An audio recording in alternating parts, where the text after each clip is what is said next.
Do you smell what the Rock is cooking? Ha!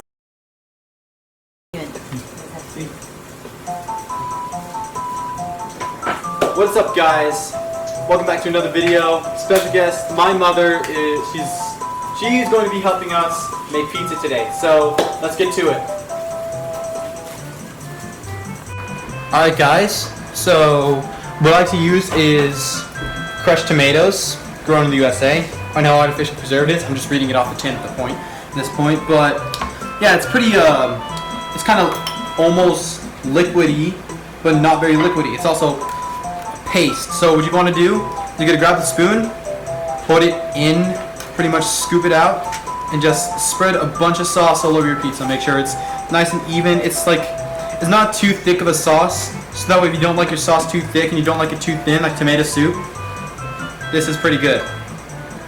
So personally, this is gonna be a personal pizza for me. Yeah, it looks quite big, but you can share it with two people too. It's like the size of a pizza from Blaze, almost. Like it's smaller than that, but it's thicker than their usual pizza too. So that means that it's about the same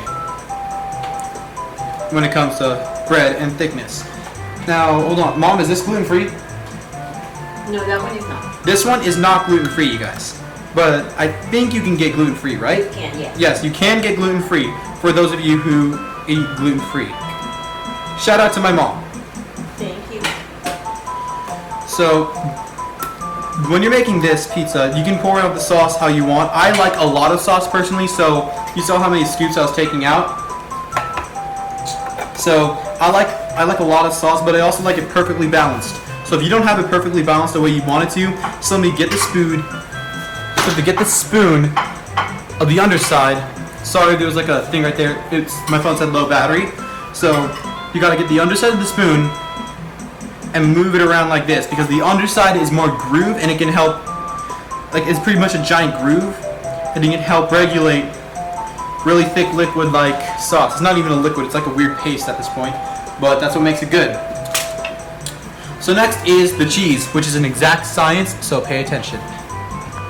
Okay, so step one, what we got here is ready to bake dough from Trader Joe's. Great, by the way, that means it's all organic, so it's healthier than your standard pizza dough. So we're not going to exactly be doing anything too complicated at all. In fact, it's quite simple.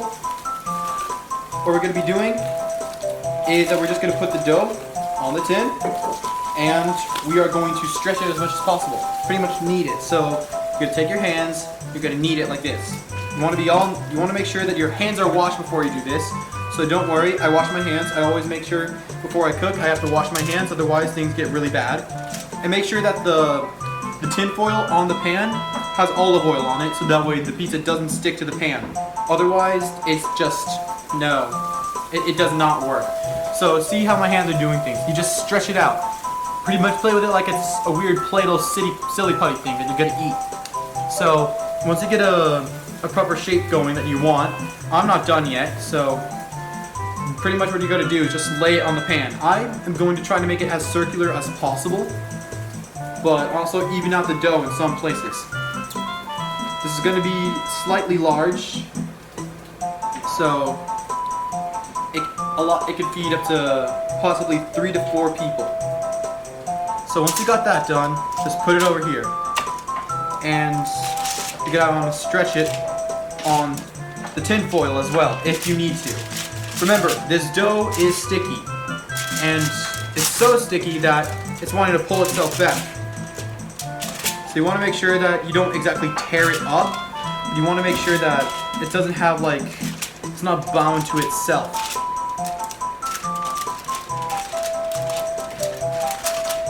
So since it's not bound to itself, it's able to stay nice and even on the dough. And for any questions, if you want to do this without your hands, I have no idea how to do this without my hands. It's so much easier just to do it with your hands, but you got to make sure your hands are washed. Especially during COVID.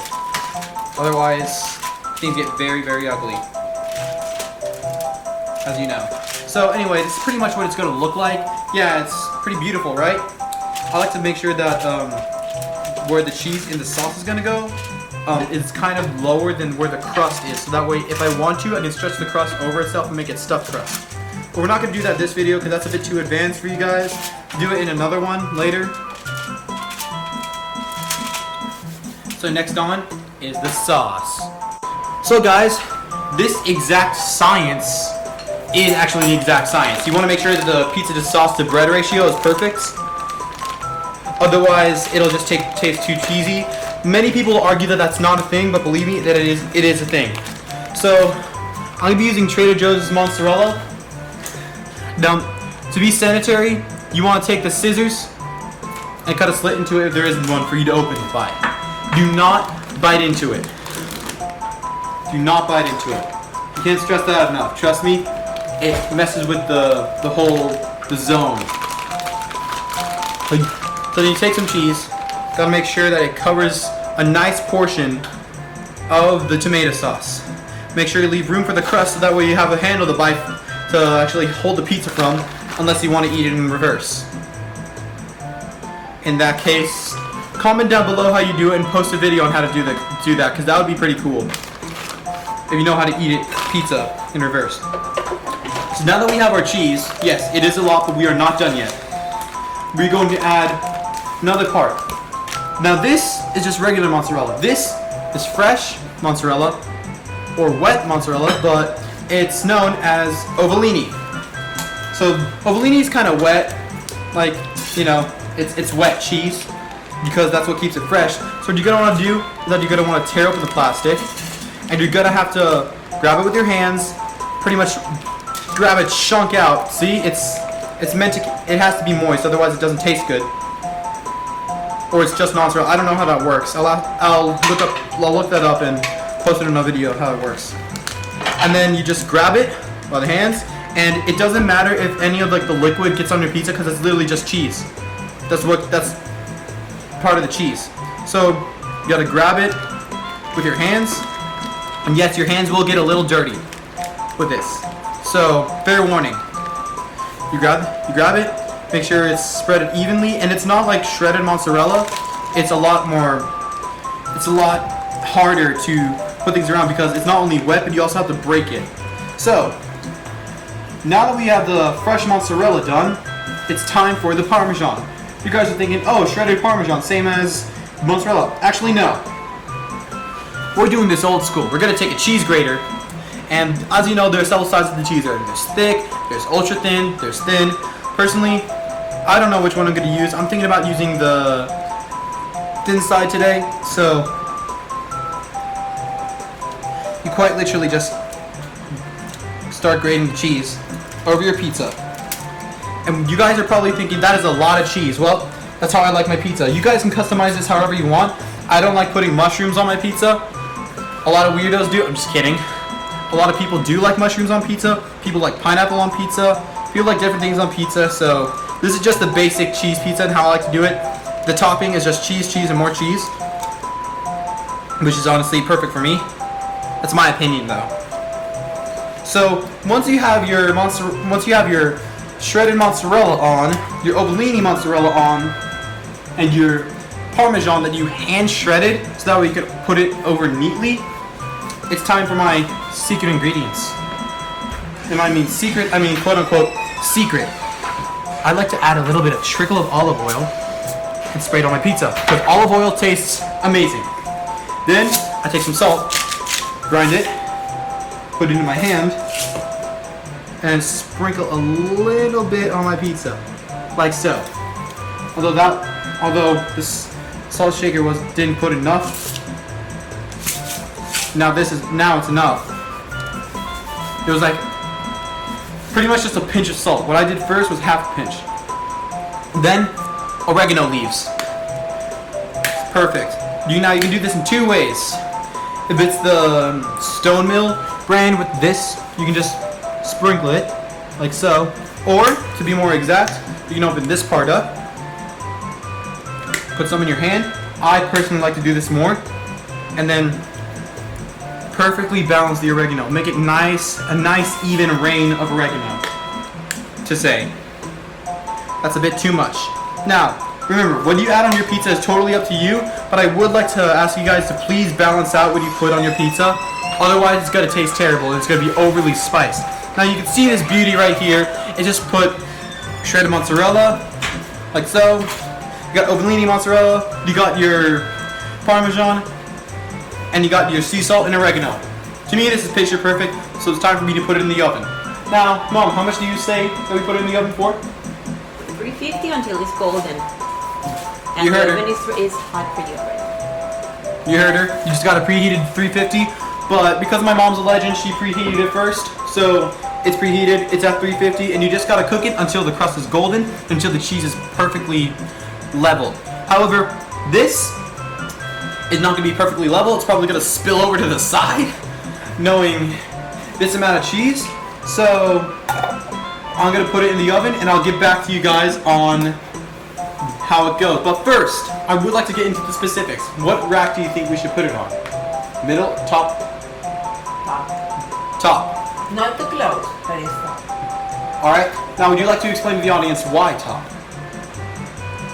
Because it's thin and you want it to be golden and the cheese to melt. All right, guys. You heard her.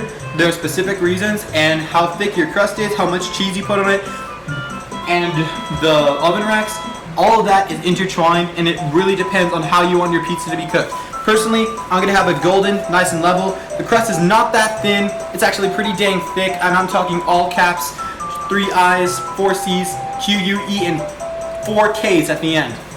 Thick. So, I'm gonna put this in the oven, and then I'm gonna show you guys what it looks like, and then the taste test. Thank you guys so much. Stick around for the taste test. Alright guys, so this right here, that's the pizza. It's pretty dang thick. Apparently it's like I made a deep dish pizza. My dad cut it into 4 equal parts, so then we're gonna move on to the taste test. Ready? Yeah, what's wrong? Alright guys, so now it's time for the taste test. First up, my mom's going to try the pizza. She's going to tell me what she likes about it, what she doesn't like about it, and a rating out of 10. So, for your first bite, what do you like about it? Everything. What do you not like about it? I like everything, but maybe next time it could be a little thinner. Okay, thinner pizza. But I love it. Right. It's good. Dad, what do you think about it? Good. Really? Very good. I like Alright. I'll give you a 10. Okay, Mom gives a 10. Dad, what do you get for it. the I rating? gave you a 9. 9? Yeah. Alright, what should I change about it? Nothing. Nothing? Give me another piece. You give Okay, me 9? give him another piece, because he just wants more. Now, my sister, Andrea, what do you think about it? It's really good. Alright, rating out of 10. 10? 10 out of 10? Okay, so I get 10, 9, and a 10. Alright, so that's gonna be it for today's video. There you have it, family style pizza. Works all the time, could be great at parties, and I will see you guys in the next one, and peace. Remember to stay subscribed. Subscribe if you haven't already. Leave a like, post notifications on, and slap the bell. Well, that's pretty much post notifications on. See ya.